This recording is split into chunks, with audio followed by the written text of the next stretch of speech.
تو سنت کی مخالفت کرتے ہوئے سنت رسول کا پرچار کرنے جا رہا ہے، تو اللہ کے حکم کا خلاف کرتے ہوئے سورہ جمعہ میں اللہ ذوالجلال والاکرام نے خطبہ دیا ہے، فرمان ہے اللہ کا کہ ممبر پہ خطبہ کھڑے ہو کے ہوتا ہے، تو اس کی مخالفت کرتا ہے اور توحید کا مسئلہ بیان کرتا ہے ممبر پہ بیٹھ کے خطبہ جمعہ کے دوران بغیر شرعی عذر کے۔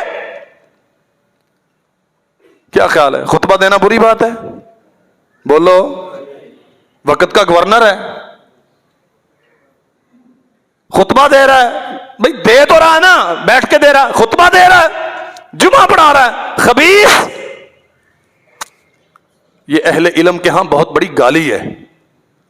آپ کی پنجابی زبان میں اتنی سخت گالی کوئی ہے ہی نہیں جتنی لفظ خبیث کے ساتھ گالی دی جاتی۔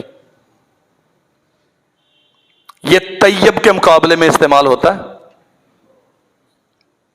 الخبیثات للخبیثین والطیبات للطیبین۔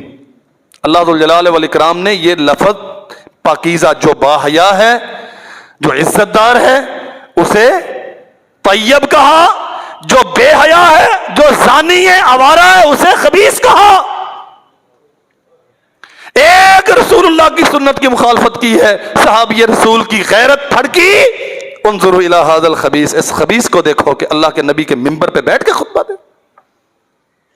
جو جی چاہے کرتے رہو، بس ٹھیک ہے جی، یہ بھی ٹھیک ہے، میں تو جنت کے لالچ میں کر رہا ہوں۔ جنت ہماری خواہشات کے نتیجے میں نہیں ملنے والی، دین ہماری رائے کا، ہمارے رسم و رواج کا، ہمارے رجحانات کا نام نہیں ہے۔ نانی یہ کرتی تھی، دادا یہ کرتے تھے، خاندان کے بڑوں نے کیا۔ دین وہ ہے جو آسمان سے اللہ نے اپنے نبی کے قلب اطہر پہ اتارا اور اصحاب رسول نے رسول اللہ سے سیکھا اور حدیث کی کتابوں میں محفوظ ہو کے ہم تک پہنچا۔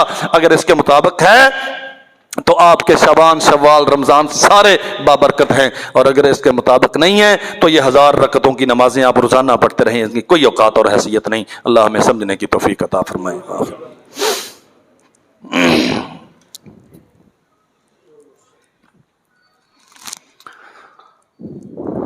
ان الحمد للہ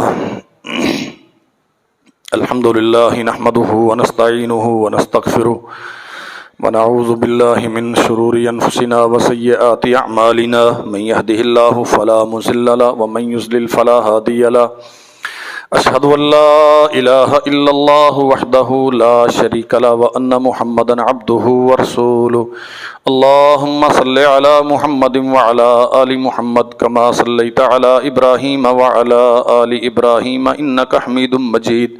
اللہم بارک علی محمد وعلی آل محمد کما بارکت علی ابراہیم وعلی آل ابراہیم انک حمید مجید۔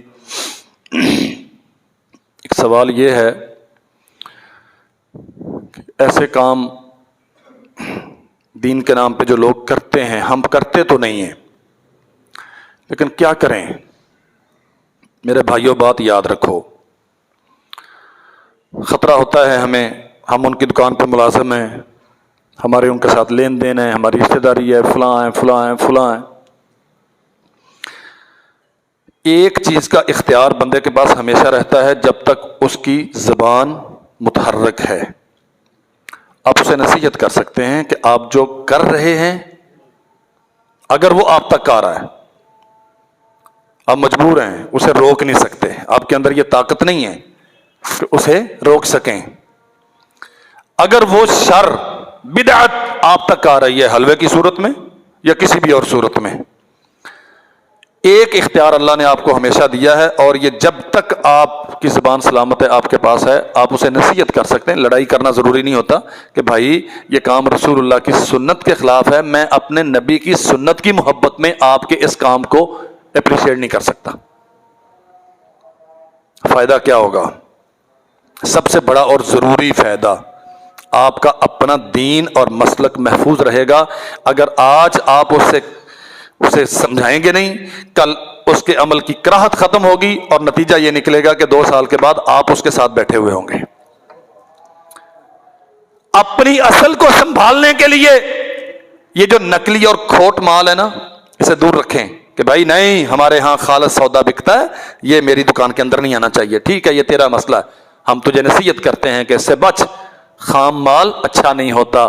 لیکن میں چونکہ ایک عزت دار آدمی ہوں، رسول اللہ کا امتی ہوں، غیرت والے نبی کا کلمہ پڑھا، اس لیے میری دکان پہ یہ خام مال نہیں بکے گا.